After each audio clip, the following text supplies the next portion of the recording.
Buenas tardes, ¿cómo les va, chicos? Buenas tardes, doctor. ¿Qué tal? ¿Estamos todos ya? 81 somos. Buenas tardes. Buenas tardes. ¿Alguno que me pueda contar qué vieron la clase pasada, el martes?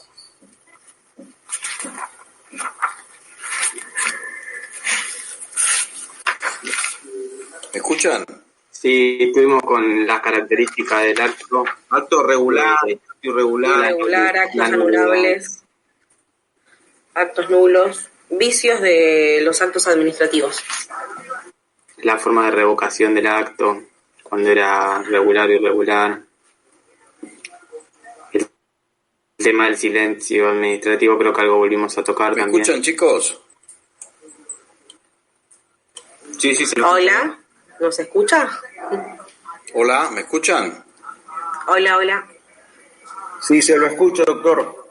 Sí, yo también le escucho. Creo que el doctor nos escucha a nosotros. ¿Alguno de ustedes me puede contar qué vieron la clase pasada, el martes?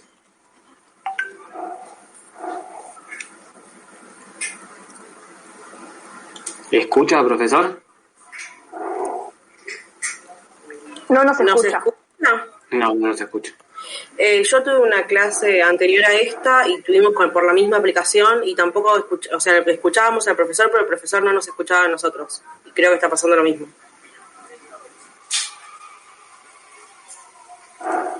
Si no, escribirle por el grupo de las profesoras y avisarles. Parece que está mutado el profesor. ¿Cómo? Está con el micrófono. Ahí sí, el micrófono se ve que está abierto. Sí, el micrófono está abierto, pero yo a ustedes no los escucho y les pregunto si alguno me puede contar qué vieron el martes pasado. Salga y vuelva a entrar, doctor. Sí, dimos actos regulares, irregulares. No, eso lo vieron conmigo. Volvimos a dar otra vez con la doctora. Hasta bueno. el vicio completo terminamos del unidad 5. Bueno, yo les dije que acá lo que tengo es una señal que dice que están todos...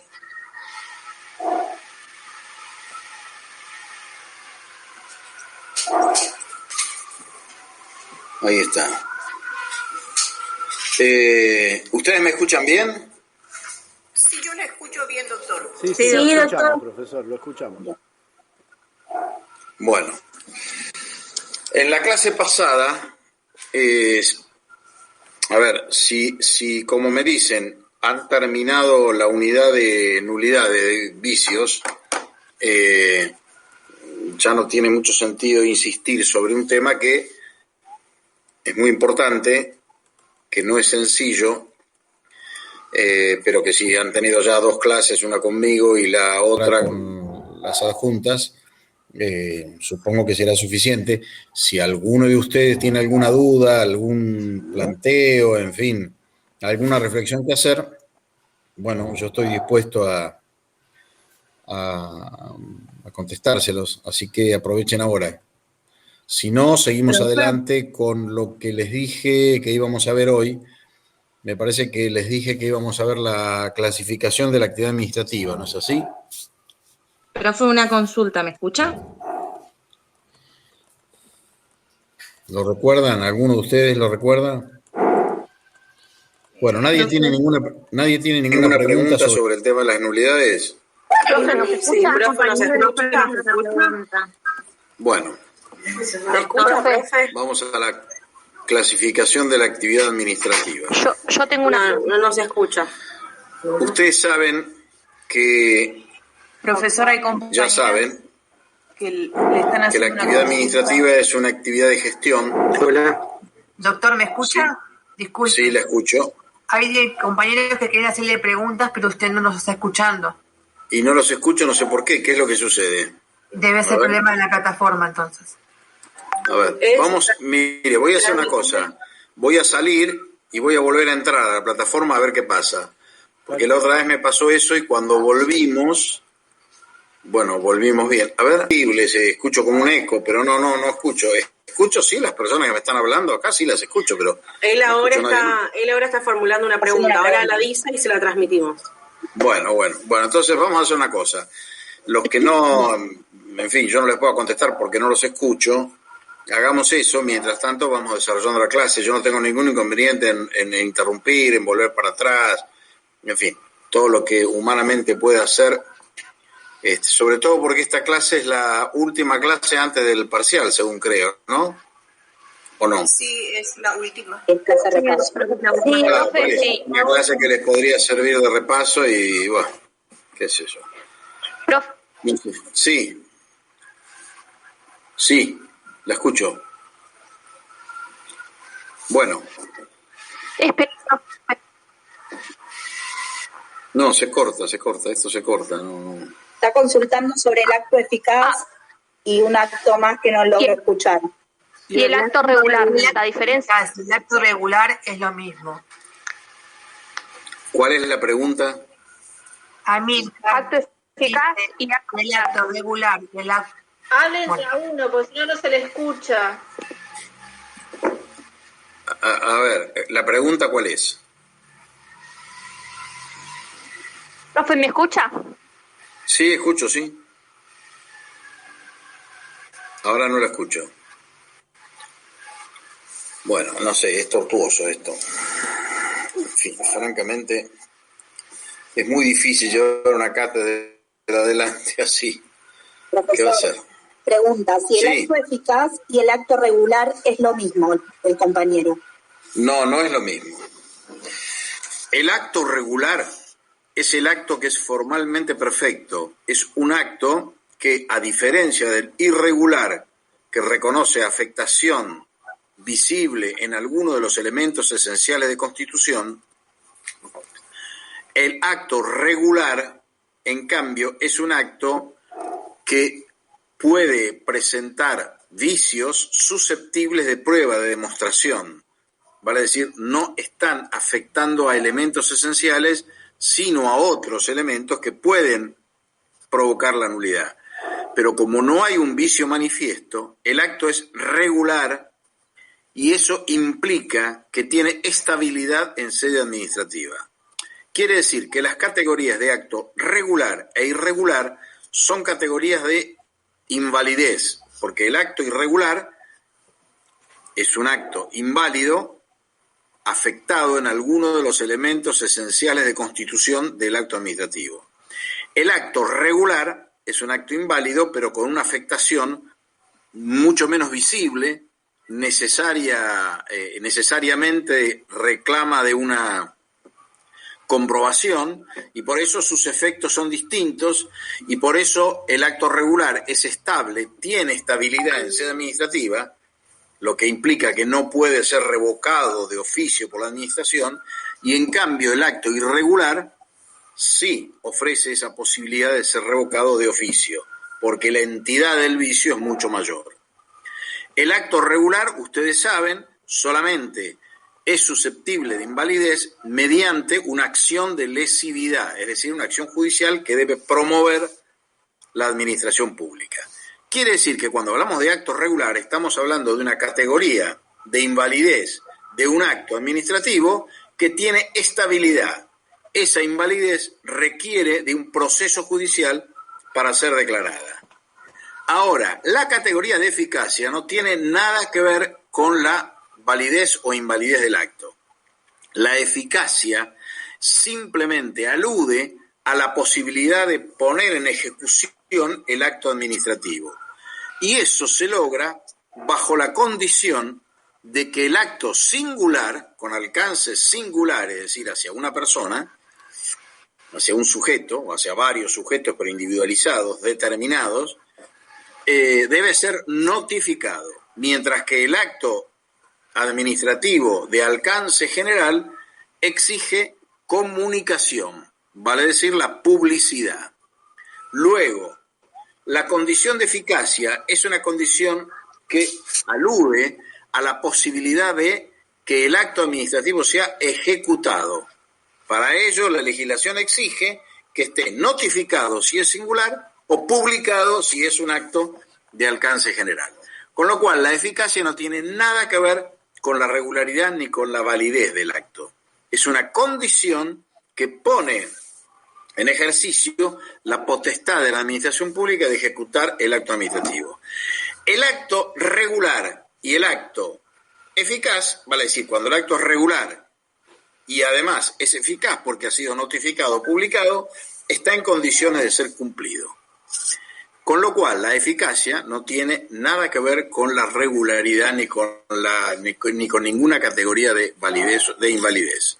¿Se entiende? He procurado ser bastante, digamos, categórico para que no tengan necesidad de repreguntar, porque si no, con este método no sé cuándo vamos a terminar esta clase. Bueno, espero que esté claro. Los que me escucharon... Dijo que muchas gracias, que la entendí. Bueno, perfecto. ¿Pero usted es la que preguntó? Bueno, puede ser. Bueno, sigamos manejándonos así con las preguntas. ¿Qué vamos a hacer? No tenemos otra posibilidad. Bueno, yo les quería hablar hoy, habíamos empezado, hablar de la clasificación del acto administrativo, o mejor dicho, de la clasificación de la actividad administrativa, no del acto. Ustedes se preguntarán cuál es la razón de clasificar la actividad administrativa si es que está toda la actividad, toda la función administrativa está acotada, está comprendida en un común denominador, que es la gestión de recursos humanos y materiales. Naturalmente que eso es en esencia la actividad administrativa. Ahora, esa función tiene semblantes diferenciales, tiene connotaciones distintas, según básicamente la ubicación o la desagregación que reciba de su superior, en este caso de la máxima autoridad, el órgano de la administración pública de que se trate. Con esto quiero decir, no todos los órganos hacen lo mismo, pese a que toda la actividad de los órganos converge, tributa a la idea de gestión.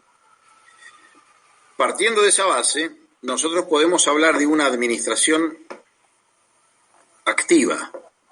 Sería esa una primera clasificación. La administración activa connota la idea de decisión. Cuando uno tiene para sí, lee un decreto del Poder Ejecutivo, un decreto de un gobernador, un decreto de un intendente, una disposición de un jefe de gabinete, una resolución de un ministro, lo que tiene de frente es una resolución, una expresión de voluntad administrativa que proviene de un órgano que decide, vale decir aquel al que se le atribuye la voluntad estatal. El que decide es eso, tiene esa potestad, tiene esa atribución. Cuando decide el Poder Ejecutivo, en realidad no es quien decide la persona del presidente, sino el órgano presidencial. El decreto es eso. La administración activa, por lo tanto, connota la idea de decisión. El órgano de la administración activa decide, resuelve, ni aconseja, ni dictamina, no, decide. Decide con todo lo que eso significa, con el imperium que implica una decisión administrativa, que es, en esencia, una decisión de poder. Un gobernador o un intendente son órganos de la administración activa. Un ministro es un órgano de la administración activa. Un secretario de Estado es un órgano de la administración activa. ¿Por qué? Porque tiene capacidad de decidir. Además, esa administración activa puede ser interna o externa. Es externa si produce un efecto jurídico, vale decir, trasciende el ámbito interno de la administración y se coloca en un sujeto de derecho distinto. Un decreto, por ejemplo, que dispone, en fin, la adquisición o el llamado a licitación pública o la adquisición de determinados bienes o suministros, es un decreto de la administración activa, o es una resolución, es un acto de la administración activa, pero además externa, porque produce una relación jurídica, produce un efecto jurídico, vale decir, crea, modifica o extingue una relación jurídica. Al lado de la administración activa y de la administración externa, existen lo que se llama administración interna o actos administrativos internos. Existe una función administrativa que se desenvuelve en el ámbito propio de la estructura administrativa, que no trasciende su esfera, que no produce ese efecto de crear, modificar o extinguir una relación jurídica, sino que se agota en circulares, en instrucciones, en decisiones hacia adentro de la administración. Profe, ¿me escucha? Sí, la escucho. Dígame. ¿Podrá repetir? ¿Es externa porque trasciende el ámbito de la administración, dijo? Interno de la administración, claro, porque produce un efecto jurídico hacia afuera. Se posiciona en un tercero de la administración, que es otra persona, otro sujeto de derecho, y afecta su situación jurídica, su estatus jurídico. ¿Está claro? Perfecto. Bien, interna porque va a ser una función administrativa. No, la interna no tiene ninguno de esos caracteres. Es una decisión que se agota en el ámbito interno del órgano administrativo y no produce ningún efecto hacia afuera. En general, las circulares y las instrucciones de los superiores a los inferiores tienen ese carácter. También forman parte de la administración interna los actos provenientes de órganos consultivos. Profesor, ¿me escucha? Sí, la escucho. Una compañera pregunta si usted se estaba refiriendo a los actos de administración, los claro, que no sí, trascienden. Los internos, sí, a los internos se los suele llamar así, actos de administración, sí. Bueno. A los externos actos administrativos y a los internos actos de administración. Ahí está, gracias. No, al contrario. Les decía que dentro de la administración interna existe lo que se llama la administración consultiva. Los órganos de consulta no son órganos que deciden, no son órganos que resuelven, sino son órganos que producen actos preparatorios para que la administración activa tome una decisión cualquiera fuera ella. Los órganos de asesoramiento jurídico permanente de la administración pública son el paradigma de los órganos consultivos y son el paradigma, su resultado, su actuación es el paradigma de los actos administrativos internos y de consulta. La consulta siempre supone un dictamen, un consejo, una sugerencia, nunca una decisión. Profesor, sí. ¿Esos son los simples actos de la administración? ¿Cómo? ¿Esos son los simples actos de la administración? No, simples actos de la administración son los anteriores, a los que yo me refería cuando hablaba de instrucciones. Estos no son simples actos de la administración, estos son actos preparatorios, que son una categoría que tiene una entidad distinta a los meros actos de la administración. Una cosa es una circular en la que el órgano administrativo fija, no sé, el horario de ingreso a las oficinas públicas para trabajar, y otra cosa muy distinta es un dictamen jurídico que aconseja a la administración activa la adjudicación de una licitación. Tienen entidad completamente diferente, por eso unos son actos preparatorios y otros son simples actos de administración. Gracias. En ciertas situaciones, ustedes lo habrán visto en el artículo 7, por el inciso 3 o 4, en ciertas ocasiones la intervención de los organismos de consulta es obligatoria, pero nunca es vinculante. Vale decir, la ley, cuando se trata de cuestiones vinculadas a derechos subjetivos o intereses legítimos, y la administración activa debe resolver sobre esa situación particular, o sobre una situación particular que digamos que expone un derecho subjetivo, un interés legítimo, la ley exige el dictamen previo, pero no es vinculante ese dictamen. Exige el procedimiento de consulta, pero no le exige a la administración activa atenerse a lo que la consulta dice. Nunca un acto de la administración consultiva, nunca es vinculante para la administración activa, porque si no se subvertiría esta clasificación y terminaría un órgano confundido en otro, y eso no es posible. De allí la importancia de conocer y de saber las diversas formas de manifestación que tiene la actividad administrativa. Existe además una actividad reglada y una actividad discrecional. Cuando se habla de actividad reglada y de actividad discrecional, de lo que se trata es de una cuestión de cercanía a la norma general. Quiero decir, la función administrativa tiene una naturaleza inherente que la describimos como de ejecución de las leyes. El órgano administrativo ejecuta las leyes, las hace cumplir, posibilita su cumplimiento a través de actos generales o de actos individuales. Pero lo cierto es que hay márgenes distintos, diferentes, con los que la administración pública cuenta para cumplir con esa función de gestión. Una cosa es decidir el ingreso de un agente en la administración pública por sus condiciones formales de ingreso, de acceso, como son, por ejemplo, la nacionalidad o la edad, en fin, o cualquier otro requisito taxativamente previsto en la ley. Cuando digo taxativamente, lo que quiero decir es que a la administración pública no le queda margen de maniobra si hay un requisito que debe hacer cumplir de manera taxativa. Si la ley dice que para ingresar a la administración pública se requiere entre 18 y 55 años de edad, la administración pública no tiene un margen discrecional para reducir el límite mínimo de 18 o para ampliar el límite máximo de 55. No puede hacerlo, porque esa es una actividad reglada que se traduce en un acatamiento casi, diría yo, automático de la ley. Lo que puede hacer la administración pública es decidir el ingreso o no, pero si lo decide, esas exigencias son taxativas y por lo tanto reflejan una actividad reglada.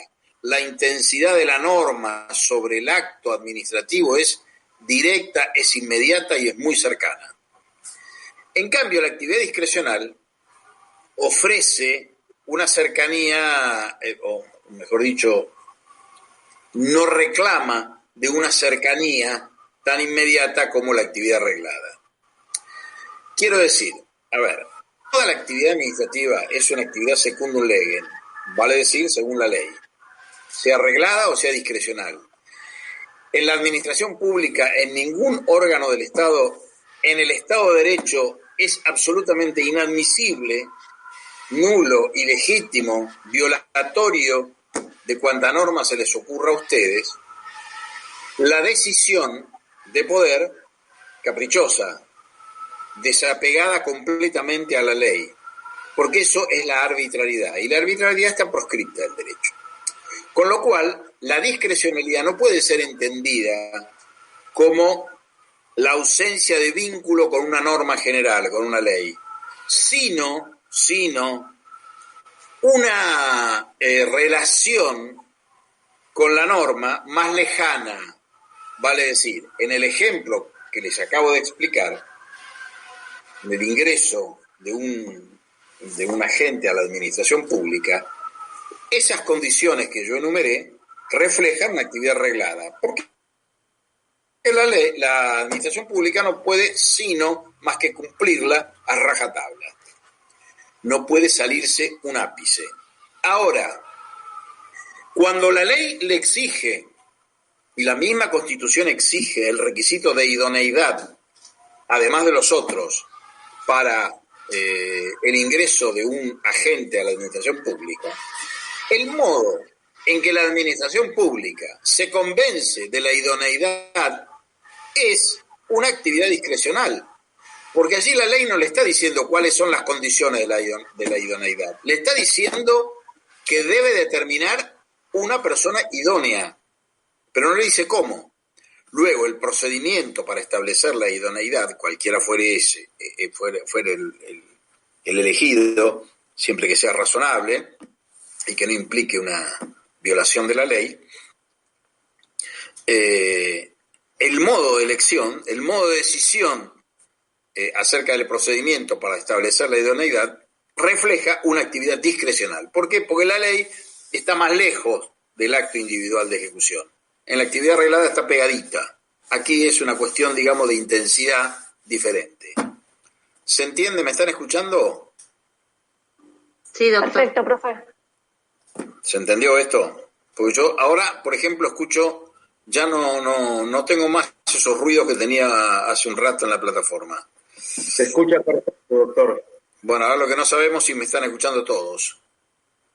Tampoco sabemos cuánto va a durar esto. Bueno, a ver si las personas que no podían hacer las preguntas y ahora me escuchan, a ver si se dan a conocer, así sé si están todos conectados o siguen faltando los que estaban faltando antes. No, parece que no, que siguen faltando, porque no lo puedo escuchar. Bueno, sigamos adelante. ¿Se entendió esto de la discrecionalidad y de la Sí, doctor. de la actividad arreglada? ¿No hay preguntas? Seguimos adelante. Existe una actividad administrativa e interadministrativa. Profe, hay un compañero le preguntó si esta sería otra de las clasificaciones. Sí, claro, sí, de eso estamos hablando. Sí, ahora estamos hablando todo de clasificar a la actividad administrativa.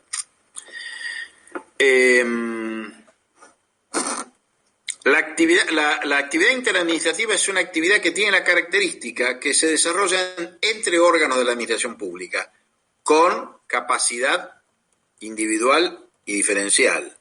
Por ejemplo, si hay una relación jurídica, un convenio entre un ministerio y una entidad autárquica, entre el Poder Ejecutivo Nacional y el Poder Ejecutivo Provincial, entre un intendente y otro, esas son relaciones jurídicas interadministrativas. ¿En qué se diferencian de las relaciones administrativas propiamente?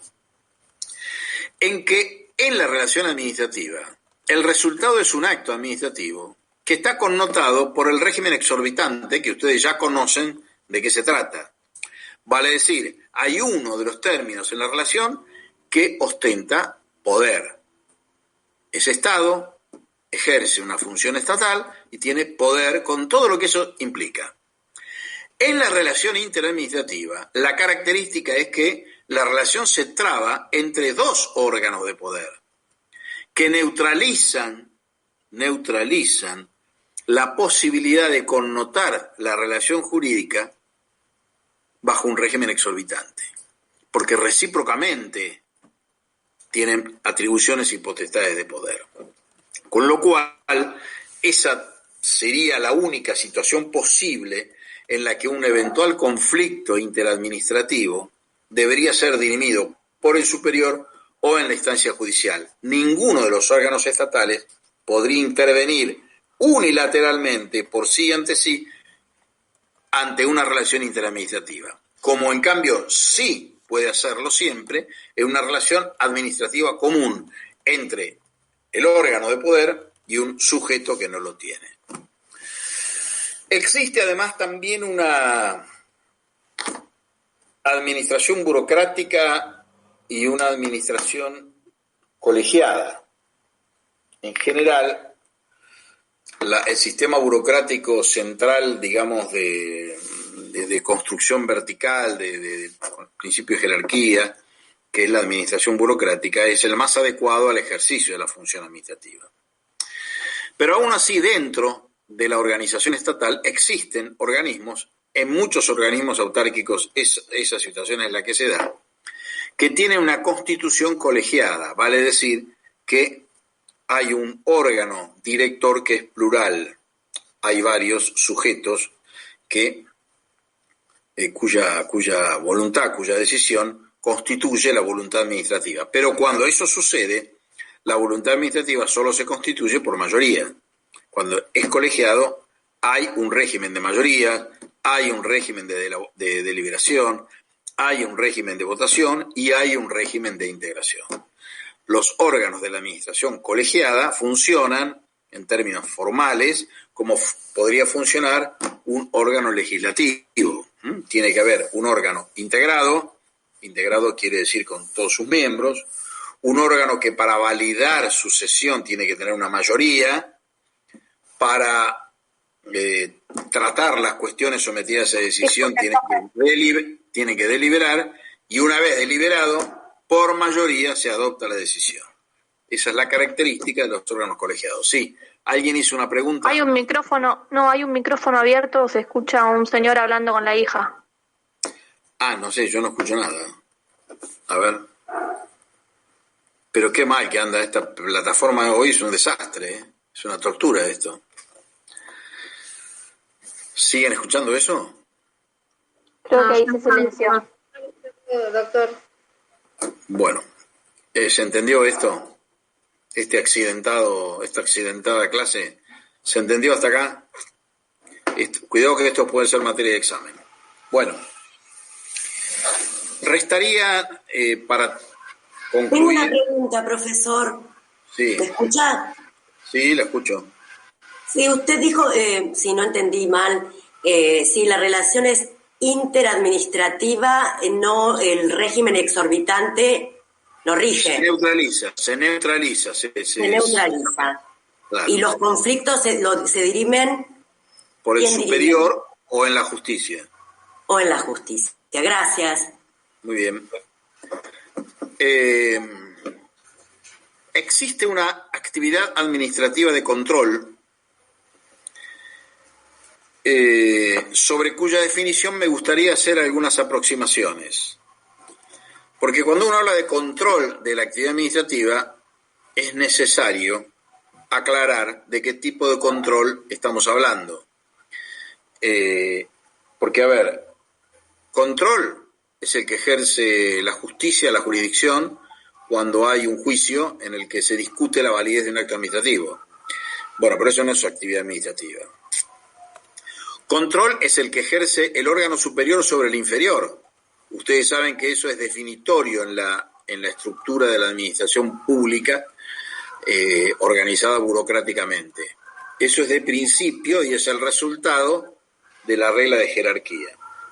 Y ese control que ejerce el superior sobre el inferior es un control amplio, porque controla la legalidad del acto de su inferior y también la oportunidad, vale decir el criterio político de ponderación del interés público. Pero tampoco ese es el control del que vamos a hablar.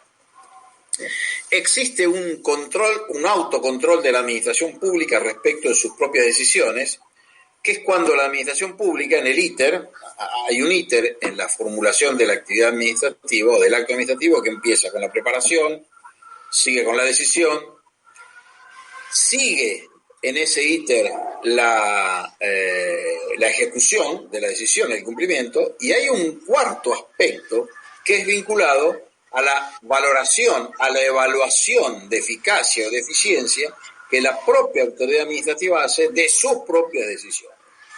Eso es un autocontrol que también es un control, pero tampoco vamos a hablar de este control.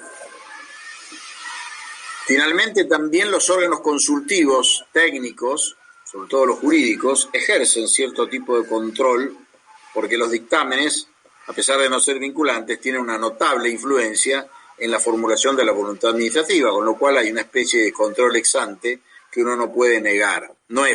En realidad técnicamente no es una actividad de control, ustedes han visto que son actos preparatorios y son sugerencias, pero tampoco puede negarse la influencia que tienen en las decisiones de la administración activa. Bueno, pero tampoco vamos a hablar de ese control. En realidad del control que vamos a hablar, que es el que nos interesa particularmente, es el de la actividad de control que ejercen los organismos que están estructurados para fiscalizar, para auditar o para controlar los actos de inversión de fondos públicos, vale decir, los actos de ejecución presupuestaria. ¿Qué quiere decir? A ver, ustedes saben que es un presupuesto, alguien que me diga que sí saben que es un presupuesto, o el que sabe que me lo diga, y el que no que me lo diga, sí se lo explico. ¿Me escuchan? ¿Me están escuchando? Sí, doctor, Sí, se le sí. escucha. Un documento donde se presupuestan, no sé, determinadas cosas a hacer. A ver, no, bueno, no, en el Estado de Derecho no es un documento, es una ley. Hay una ley de presupuesto que, en rigor, lo que establece es la autorización con la que cuenta el órgano administrativo para gastar, para invertir los fondos públicos, los recursos públicos. Vale decir, el Poder Ejecutivo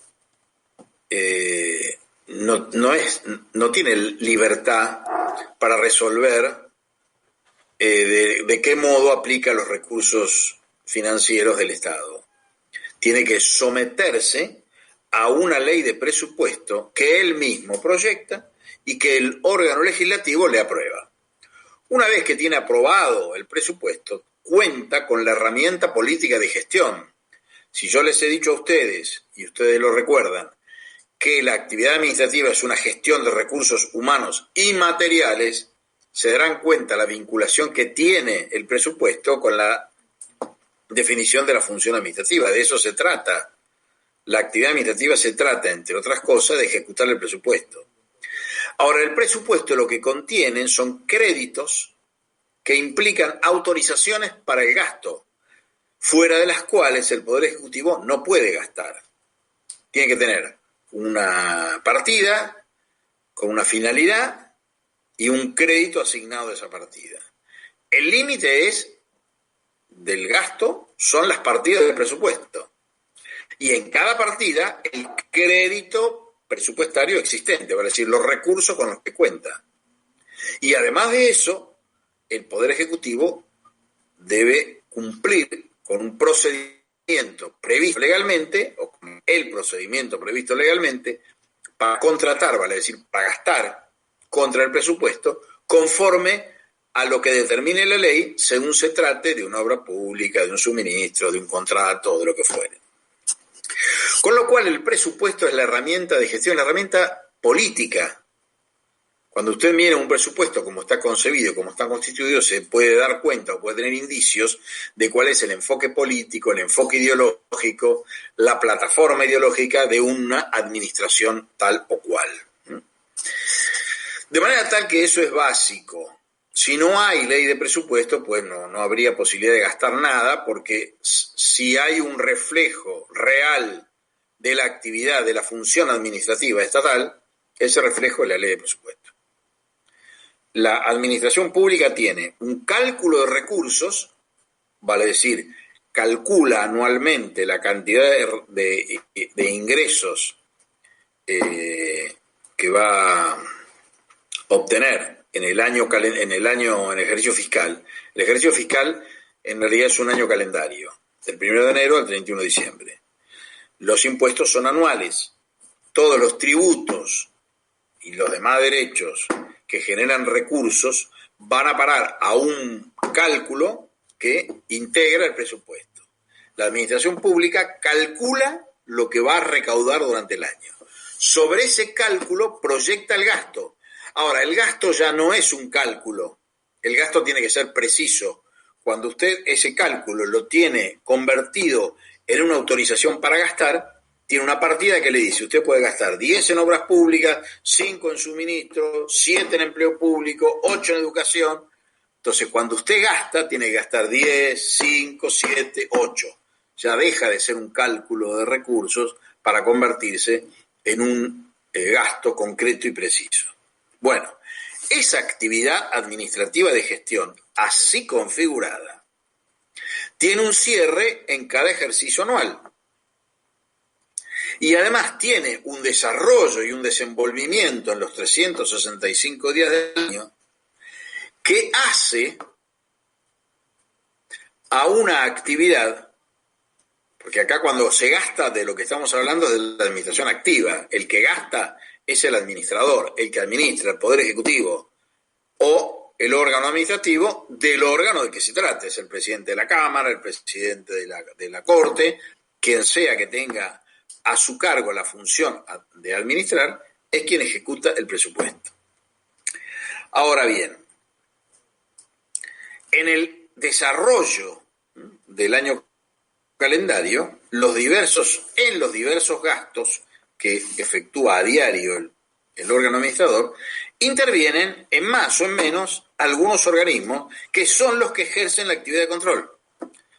La actividad de control sobre la ejecución presupuestaria y sobre los procedimientos de ejecución presupuestaria. Ahora, según como sea el diseño del sistema, habrá o no habrá control concomitante, es decir, que va acompañando al gasto, o el control será solamente después del gasto. O serán los dos casos. En la provincia de Buenos Aires se dan los dos. En la Nación, en realidad, se da solamente después que se gastó. Si uno se pregunta a priori cuál es el sistema de control más eficiente, yo claramente me inclino por el provincial, porque después que gasté, el control ya no tiene correlato en ninguna posibilidad de remedio. Si gasté y gasté mal, ya no lo puedo arreglar. Mientras que si estoy proyectando el gasto y me advierten que estoy gastando mal, ahí sí tengo todavía posibilidad de remediar y de encauzar correctamente ese gasto. Esa es la actividad de control a la que nosotros nos referimos cuando la incluimos dentro de la clasificación de la actividad administrativa. Porque entiéndase, el control, por más intenso que sea, por más dispuestos que estén los órganos a controlar y fiscalizar, no sustituye ni la responsabilidad de la administración activa ni a la administración activa. Cuando se decide un acto de inversión, la decisión corresponde al órgano de la administración activa, que en general es un órgano elegido por el pueblo, ¿no? Mientras que los órganos de control no son elegidos por el pueblo. La gente elige a sus gobernantes para que decidan su representación, no a los organismos de control. Pero los organismos de control tienen una enorme responsabilidad porque el resultado de su actividad se traduce en imputaciones de responsabilidad por el ejercicio de la función a los responsables del manejo de fondos públicos. El control no es un control, digamos, o no debería ser, un control meramente formal, sino tiene que ser un control que se traduzca en acciones efectivas que permitan resarcir al Estado del perjuicio sufrido por una mala administración. Bueno, eso que suena maravilloso muchas veces no se da. ¿Me siguen hasta acá? Sí, profe. Hola. ¿Me escucharon? ¿Me siguieron con todo lo que Sí, se les escuchó acabo de decir? perfecto, doctor, perfecto. Sí, trata. Pues ahora les voy a decir cuáles son los sistemas de control que coexisten en el sistema argentino. Yo diría que con explicar el sistema nacional y el sistema de la provincia de Buenos Aires tenemos agotado el universo posible que vamos a encontrar en el resto del territorio de la República. Ahí alguien abrió un micrófono, hay un ruido bárbaro. A ver si alguien se da cuenta que tiene abierto un micrófono. Silvia Ramos, doctor. Bueno, ya está. ¿Qué les decía? Les estaba hablando de los dos sistemas. Bueno, básicamente el control puede hacerse a través de un organismo de la administración pública interno, vale decir, inordinado en su estructura jerárquica, pero con una imputación funcional que le permite ejercer sin interferencias la función de control. Y se puede hacer acompañando el proceso de gestación del gasto hasta que se realiza, o bien el control lo puede hacer un órgano externo de la administración, fuera de la estructura burocrática, pero además controlando el gasto después de consumado, después de efectuado. En el ámbito de la provincia de Buenos Aires coexisten los dos sistemas, vale decir, y en el mundo de las municipalidades bonaerenses ocurre lo propio, porque copian ese diseño.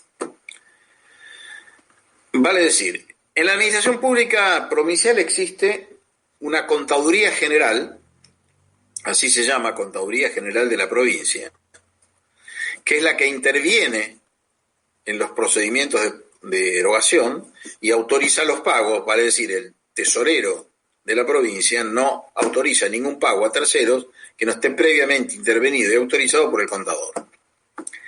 Esto, como ustedes imaginarán, supone un procedimiento previo de control que se inicia con la preparación del acto administrativo de inversión. Cuando la administración pública invierte, para decir gasta plata, compra un automóvil, hace una obra pública, construye un puente o lo que fuere, prepara pliegos, pliegos generales, pliegos particulares, pliegos legales, pliegos técnicos. Todo eso implica una actividad preparatoria de llamado a licitación, de llamado a concurso, con la que se inicia el procedimiento de gasto. Desde ahí, desde ese momento ya interviene el contador general de la provincia, porque su actividad de control no solo es interna y ex ante, es decir, antes del gasto, sino que es concomitante a él, va acompañando los distintos ciclos del acto de inversión. Entonces interviene en los pliegos y los controla, interviene en el acto administrativo y lo controla, hasta el momento en que a la administración pública le dice, bueno, está en condiciones de gastar. Podría decirle lo contrario, podría decir, no, mire, ese gasto no está autorizado por la ley, ese gasto no tiene crédito, en fin, observarle el gasto. En cuyo caso, la administración activa, que sigue siendo la administración decisoria, no está impedida de hacerlo. Solamente que la observación del organismo de control le genera responsabilidad directa a la administración activa si hay un perjuicio y exonera al órgano de control de toda responsabilidad. Vale decir, cuando el contador se opone, queda una luz roja enorme que después verá el otro organismo de control externo cuando se cierren las cuentas. Que ahora lo vamos a ver en qué consiste.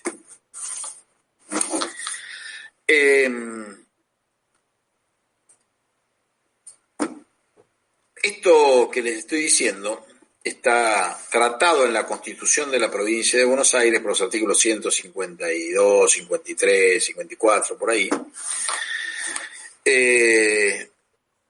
Digamos que la Constitución de la Provincia de Buenos Aires le da un tratamiento calificado sin dejar de reconocerlos como órganos administrativos, tanto a la Contaduría, a la Tesorería, como al Tribunal de Cuentas de la provincia. Pero lo cierto es que en ese esquema, el contador de la provincia, si no observa, o si observa y se corrige la observación, luego interviene en la ejecución del acto de gasto de inversión. Interviene en la orden de pago, mejor dicho, en la orden de compra primero. Autoriza la orden de compra y luego autoriza la orden de pago cuando se recibe la prestación, la obra o el servicio o el suministro que adquiere el órgano de la administración activa. Todo eso connota el ejercicio de una actividad de control concomitante y ex ante. Ex ante quiere decir antes de que se haga el gasto.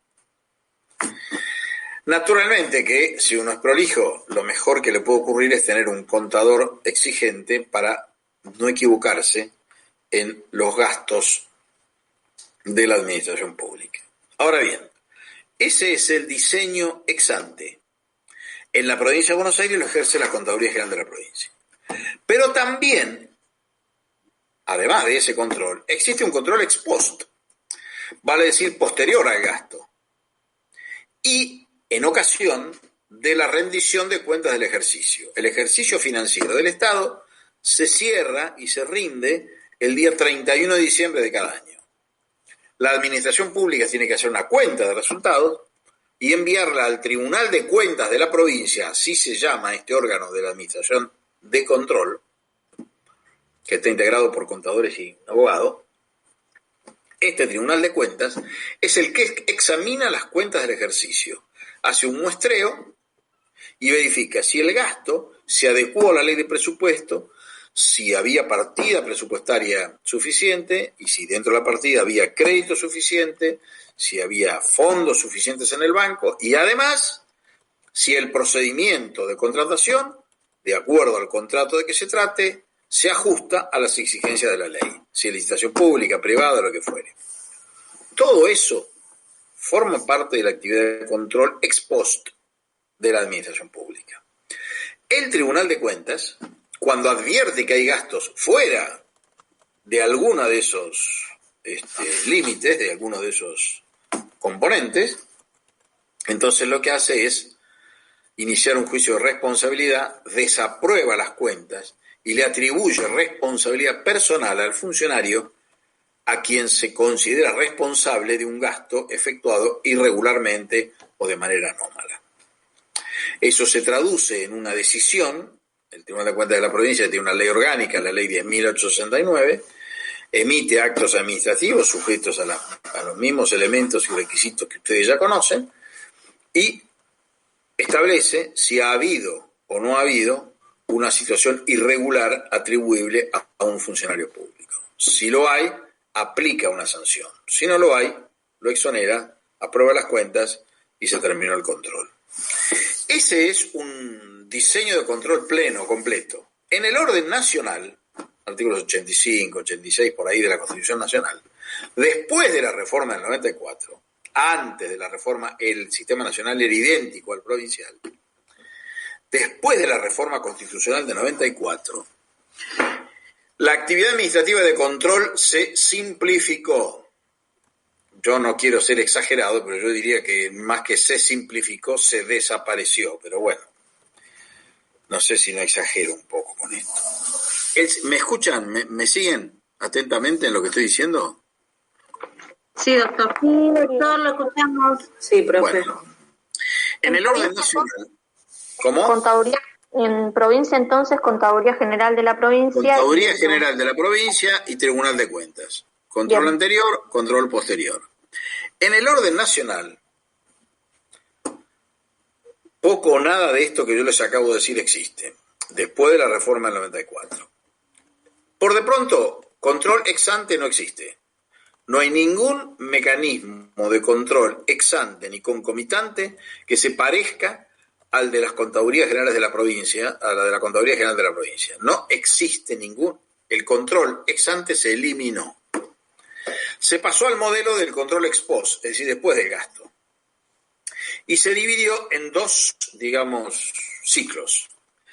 El ciclo ex post, fiscalizado por un organismo de la administración interna, bajo reglas de auditoría, que no es lo mismo, la auditoría no es lo mismo que el control de legalidad que hace el Tribunal de Cuentas o que hace la Contaduría General. El control de legalidad apunta a la legalidad del gasto, no a la oportunidad, a la eficacia, a que si está bien, si está mal, si es mejor comprar auto que bicicleta o lo que fuere.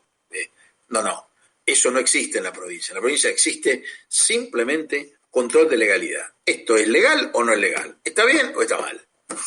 En el orden nacional está bastante mezclado todo eso, porque las reglas de control de auditoría que después se reproducen en la Auditoría General de la Nación son reglas de eficiencia, de eficacia, de gestión, que en realidad no son propias de una actividad administrativa de control, sino son mucho más propias de una actividad administrativa decisoria o activa.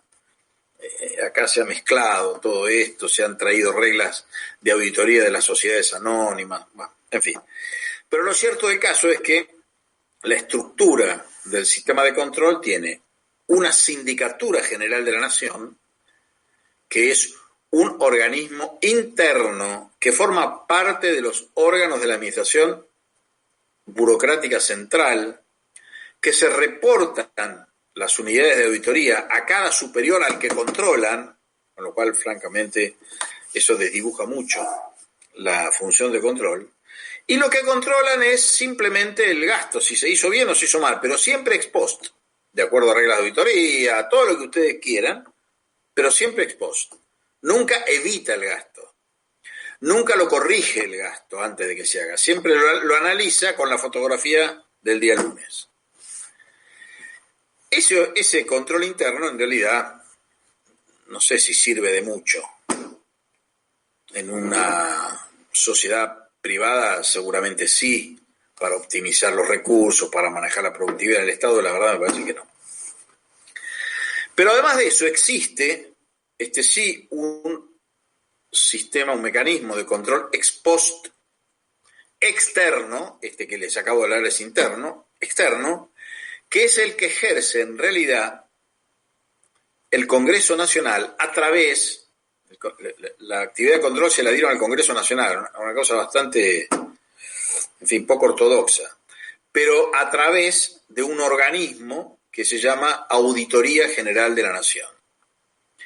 La Auditoría General de la Nación es un organismo colegiado que examina exactamente igual la eficiencia, la eficacia, audita el gasto, además de la legalidad también, pero siempre después que el gasto se hizo, mucho después que el gasto se hizo, porque se imaginan que si el control es ex post, es posterior al cierre del ejercicio, el de la sindicatura es posterior al gasto, pero el del tribunal, el de la Auditoría General de la Nación es posterior a la ejecución presupuestaria, es decir, al cierre del ejercicio. Con lo cual todo ese control de auditoría de eficiencia y eficacia, un tiempo después, un año, 2 o 3 o lo que fuere, poco y nada creo que contribuye para que el control se traduzca en una gestión administrativa más sana y transparente. Pero bueno, las cosas así están dadas en el orden nacional, a diferencia de los órdenes provinciales que mantienen la clásica estructura, digamos, secuencial, ¿no? de control interno, ex ante y concomitante, y control ex post, uno por la contaduría y el otro por el Tribunal de Cuentas de cada provincia. Hay mucho más para decir de todo esto, pero todavía me falta un tema relativo a la clasificación de la actividad administrativa que quiero compartir con ustedes antes de que termine la clase. Y bueno, y después dejarles a ustedes la posibilidad de que, si tienen preguntas o aclaraciones que hacer para el parcial, aquí me tienen. Bueno, ¿me siguen hasta acá? ¿Todos me escuchan? Sí, doctor, se escucha bien. Bueno.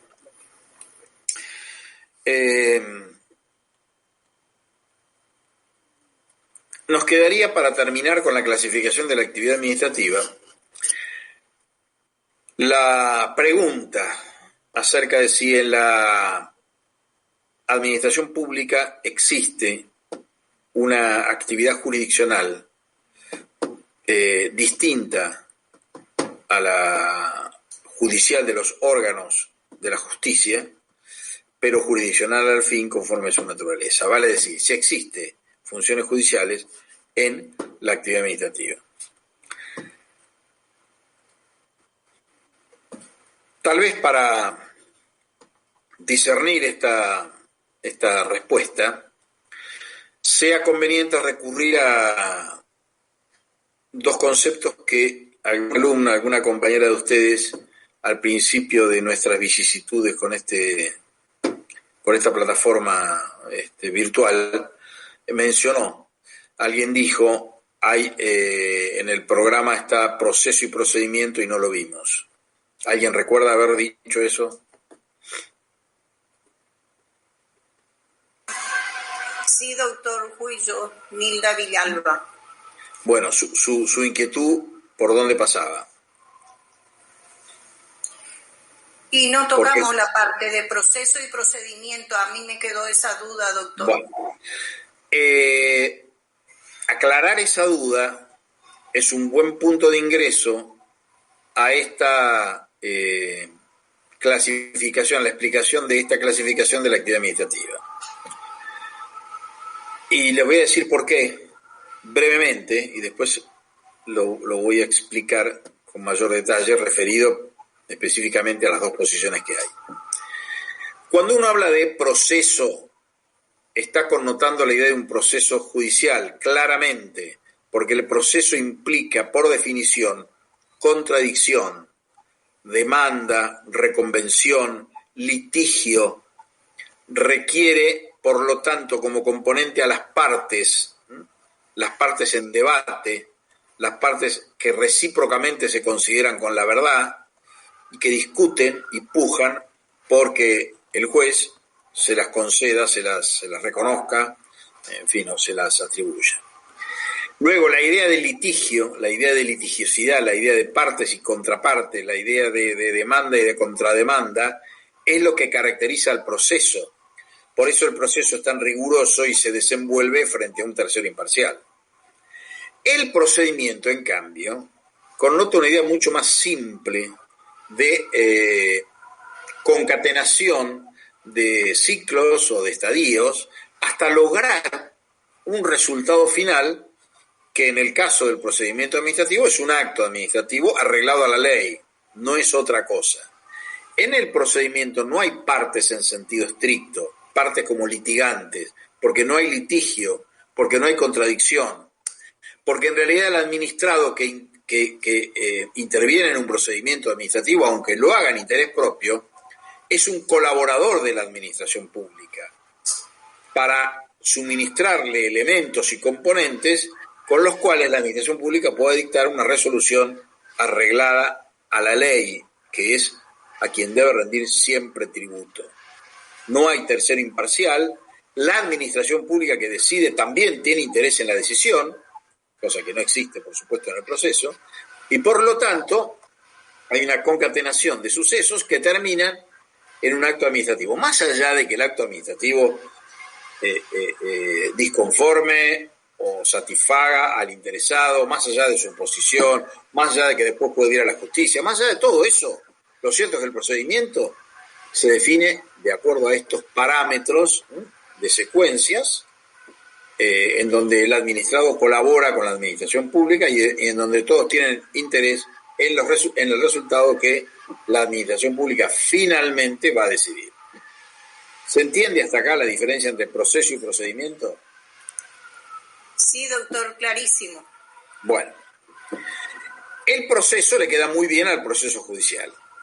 El procedimiento le queda muy bien al procedimiento administrativo. Por eso uno se llama proceso y el otro se llama procedimiento. Ahora ya saben que sí, hablar de proceso y procedimiento no es lo mismo. Técnicamente no es lo mismo. Tiene connotaciones diferenciales muy significativas.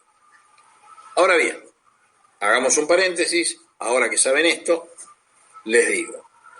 En el mundo de la teoría y de la ciencia administrativa, hay dos posiciones respecto de la actividad jurisdiccional de la administración. Hay quienes consideran que el acto de jurisdicción, el acto jurisdiccional, es en esencia un acto de composición de intereses contrapuestos. Es un acto de composición de intereses en debate, en litigio, en contradicción. Entonces dicen, así como es posible encontrar actividad administrativa en otros órganos del Estado que no tienen asignada la función constitucional de administrar, ¿por qué no podemos encontrar actividad jurisdiccional en el órgano administrativo si es que hay decisiones administrativas que comprenden a esta definición, a esta naturaleza tan singular de la jurisdicción?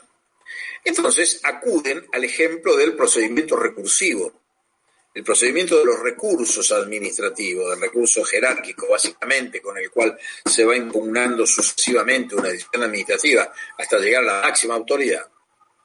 Ese procedimiento recursivo, digamos que se parece bastante a un conflicto. ¿Pero por qué no llega a ser? Bueno, porque se sustancia por un procedimiento y no por un proceso.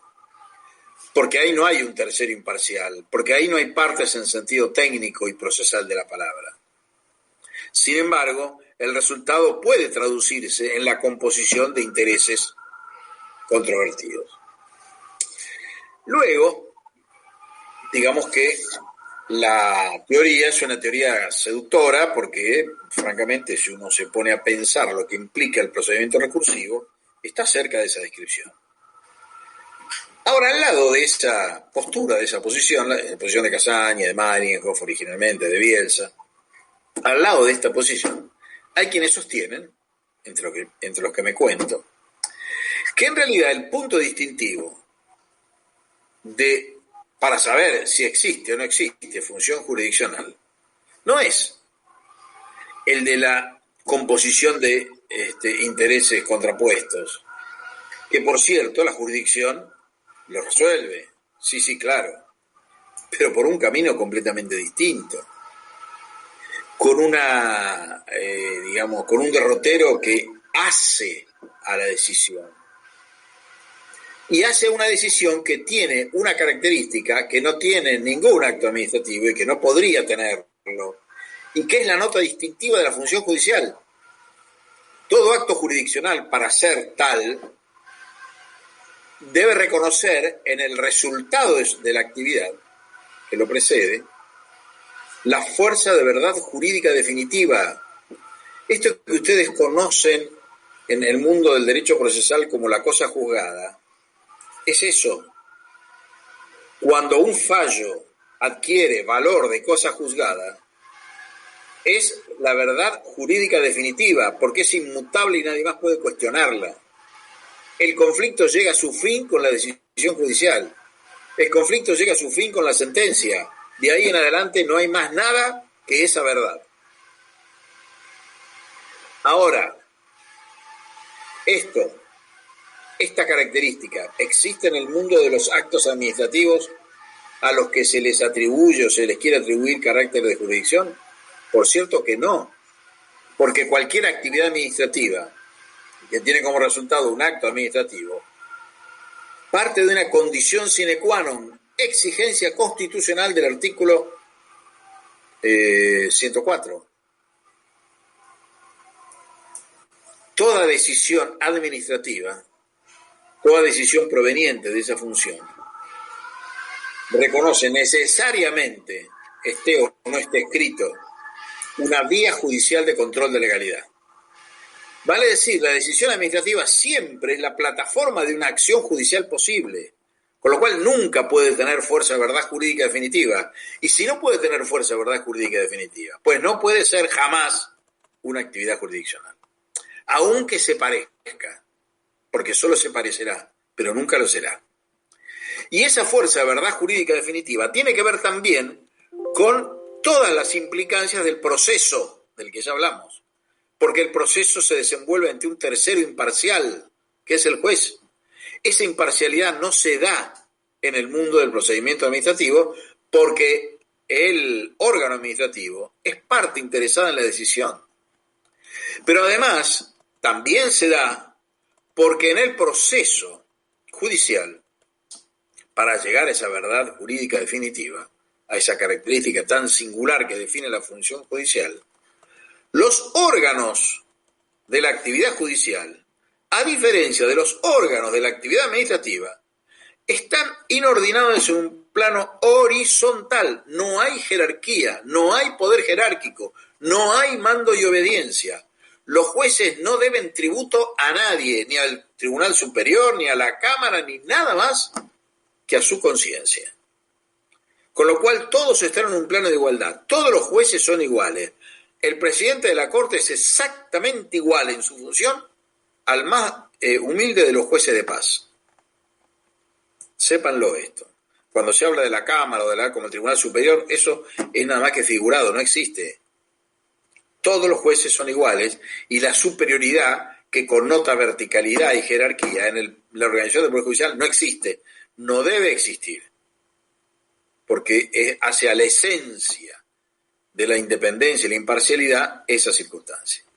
Mientras que en el mundo del procedimiento administrativo, los órganos que intervienen, yo acabo de decir, el superior controla al inferior, el superior manda sobre el inferior, con lo cual nunca puede haber una decisión que, que tenga su fuente en el procedimiento administrativo que pueda tener fuerza de verdad jurídica definitiva por todas estas características que yo acabo de connotar.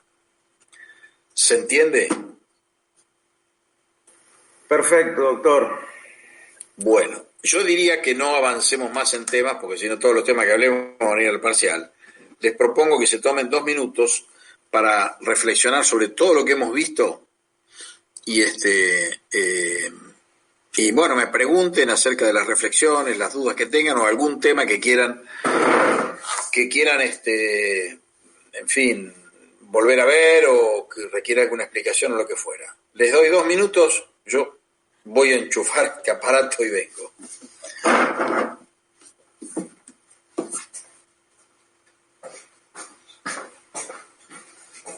Chicos, a todos no nos escucha el profe. Porque yo le he hablado y no me escucha. Chicos, preguntemos si el examen va a ser escrito. Ya dijeron que era coloquio. Pero por ahí cambia. No.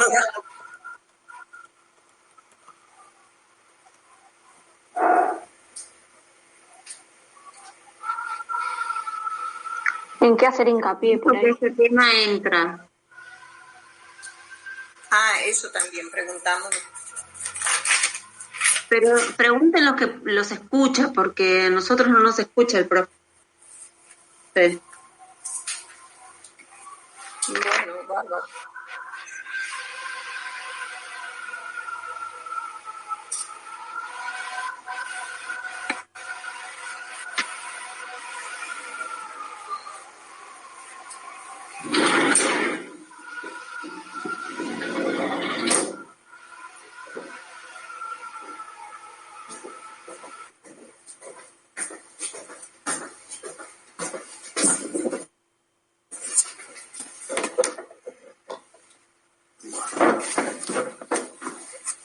Bueno,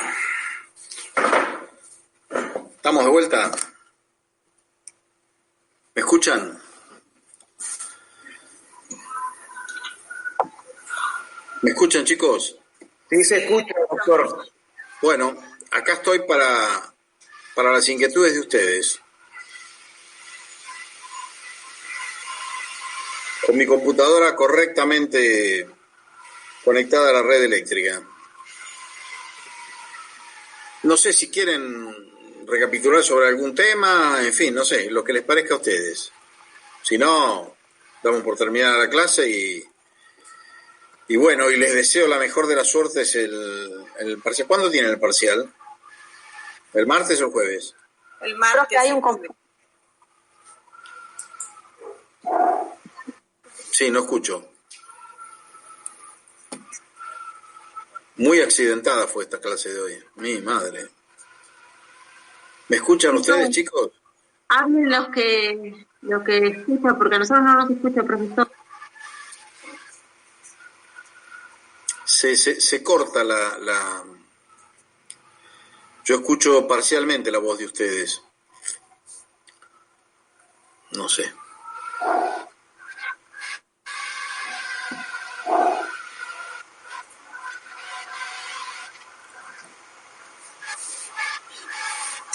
Bueno, yo voy a hacer mi pregunta, doctor. Resulta al respecto del examen, ¿quedó que va a ser oral o de lo contrario escrito para salir rápido de la... No, en principio, no. Va a ser oral. Bueno. Va a ser oral y va a ser en 2 días. Creo que va a ser el martes y jueves, me parece. Sí, doctor, martes y jueves. Sí, probablemente yo esté también en alguno de esos días. Porque son muchos, ustedes son más de 100. No sé si se presentarán todos, pero sí, va a ser oral y vamos a estar todos. 160 somos, doctor. Bueno, por eso, imagínese que no sé si haremos coloquio individual, pero va a ser oral, sí.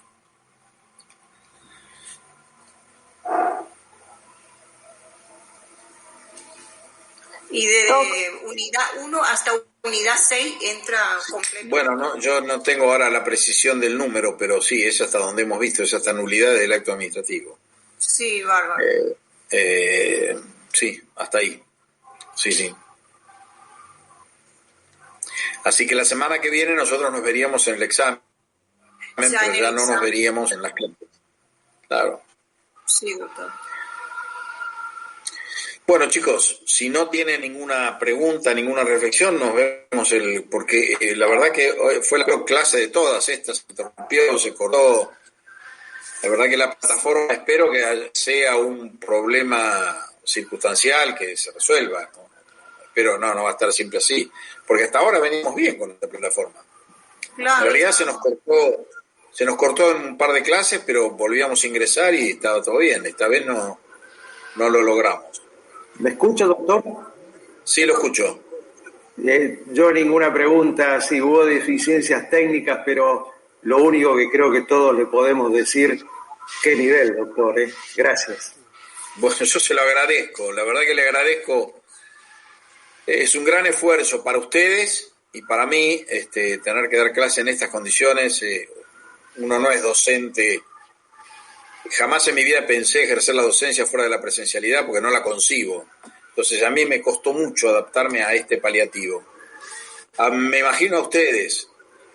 Así que si el esfuerzo por lo menos lució, aunque sea en un porcentaje mínimo, bueno, yo estoy feliz, sobre todo por ustedes, porque hablar así en estas condiciones, a sabiendas de que ustedes reciben, bueno, eso me gratifica.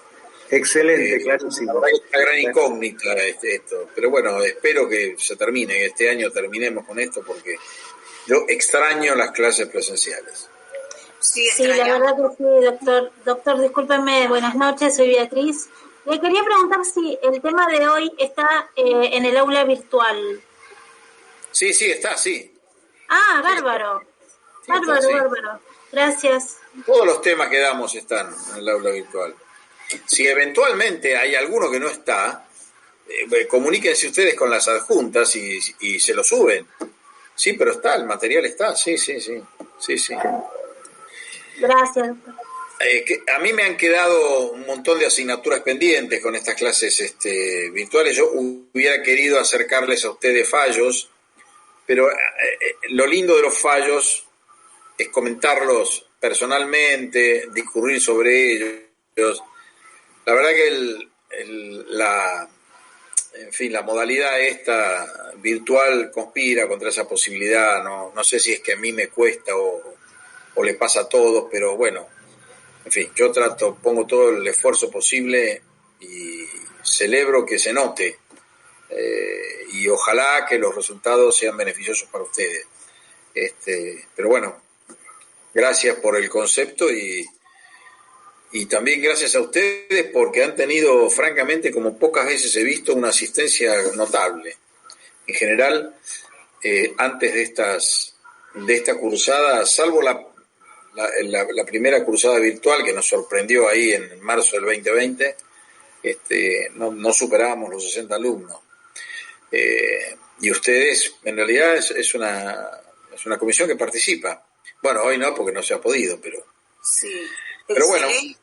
Y buena recomendación tuvimos y por eso nos anotamos en esta cátedra, doctor. Bueno, la verdad yo me alegro mucho porque para un docente, un viejo docente como yo, ya hace mucho que estoy como docente y no sé cuánto más decidirá la facultad que pueda estar, porque ya yo quiero seguir. Me siento con deseos y con voluntad para seguir 10 años más, pero no sé, veremos. Bueno, chicos, les deseo yo lo mejor. Les deseo lo mejor y nos vamos a ver seguramente en la semana. Gracias por todo, Gracias por todo. Chao, chicos. Chao.